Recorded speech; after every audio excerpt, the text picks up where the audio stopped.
یہ جو مذاکرات کا ایک سٹیپ انہوں نے لیا ہے، یہ ویسی ٹائم کا ضیاع ہے؟ میرا خیال ہے کہ خان صاحب پہ مقرر ہے، وہ اس ملک کے سیاستدان ہیں، چاہے سلیکٹڈ ہی صحیح مگر وزیر اعظم رہے ہیں۔ میں سمجھتا ہوں ان کے اوپر ایک ذمہ داری ہے کہ وہ اپنی کریڈیبلٹی کو ریسٹور کریں۔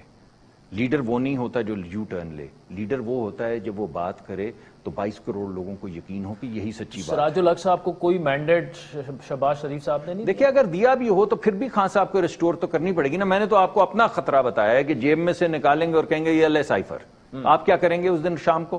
کہیں گے میں دکھاتا بھی نہیں۔ اب تو سائفر مائفر سے ارے بھائی سائفر کا مطلب سائفر نہیں ہے کہ بیٹھیں اور آپ سمجھ نہیں رہے۔ سائفر کا مطلب یہ نہیں، سائفر کا مطلب ایسے جیب سے نکالا بولا NRO مانگتے تھے اندر، تو کیا کر لیں گے آپ؟ اس دن شام کو پروگرام کریں گے اور مجھ سے پوچھیں گے آپ نے NRO مانگا، تو میں کیا کہوں گا کہ نہیں مانگا۔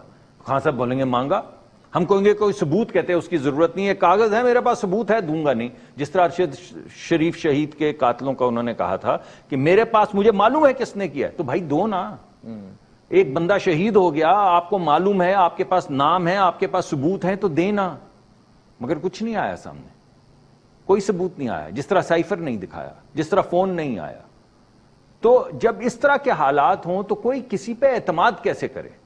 اصل معاملہ اس وقت فقدان جو ہے، اس ڈیپ پولرائزیشن، اس وقت جو تندی آئی ہوئی ہے، جو ہم نے سیاسی اپنی ایک دوسرے کو، ہم سیاسی حریف ہیں، ہم دشمن تھوڑی ہیں۔ کاہے کی دشمنی ہماری؟